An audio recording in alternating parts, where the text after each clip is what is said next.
Bonjour à tous et toutes, c'est Paul Dame pour vous présenter aujourd'hui encore un nouveau sapin en sucette.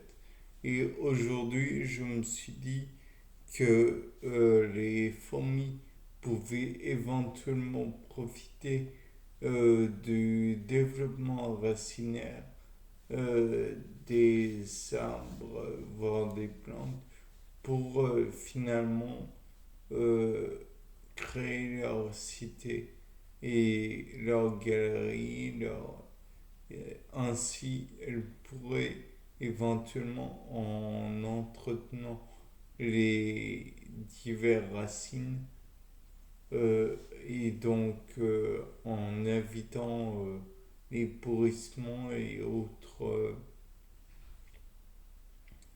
en fait, autres attaques des racines, euh, pouvoir chercher à puiser des réserves sur les racines et peut-être faciliter leur vie et les éventuelles toutes comment dire toute façon de recueillir de la nourriture afin de éventuellement euh, survivre plus facilement. Ce serait un genre d'échange mutualiste, puisque l'arbre en lui-même pourrait se développer dans les galeries et en même temps les fourmis juste puiseraient des réserves de, de la racine et pourraient ainsi finir par, par se nourrir grâce à l'arbre en lui-même. Bien sûr, il faut envisager que la racine en elle-même pourrait se développer toute seule et donc il n'y aura pas besoin de fourmis pour entretenir quoi que ce soit. Mais ces petits hyménoptères ont la fâcheuse tendance, si je puis dire, à être tout de même très territoriaux. Ils ne supportent pas comment dire, que des envahisseurs viennent dans leur galerie, encore plus si c'est pour dévorer leur nourriture potentielle. Et donc, peut-être que en, en se développant dans les galeries, l'arbre se permet plutôt à ses racines d'être mises à l'abri d'éventuels ravageurs qui pourraient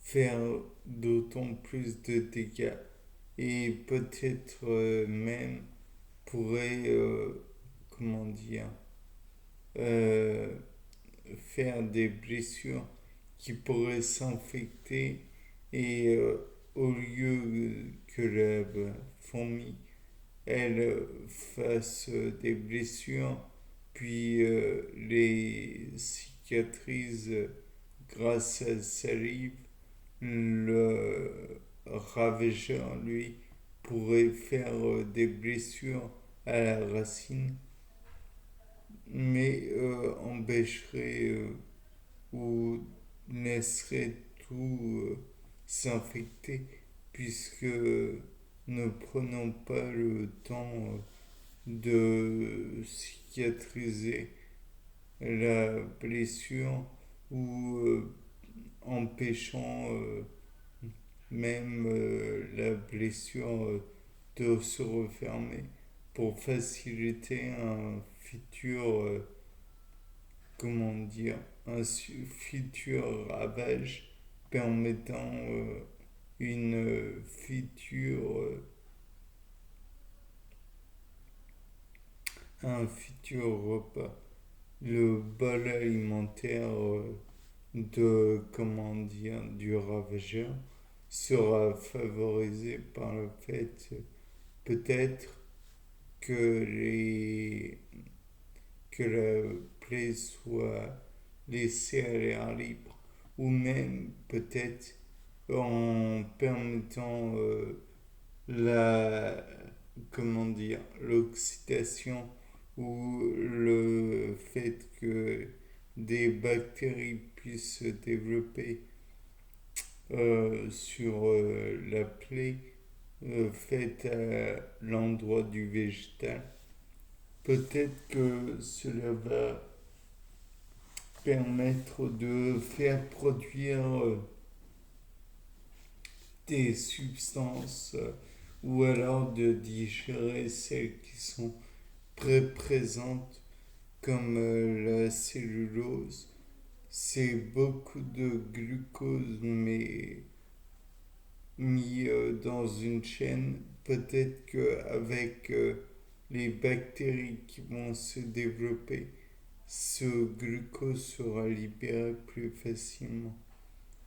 Bien, c'était Paul Dame pour vous présenter un nouveau sapin en Suisse. Au revoir.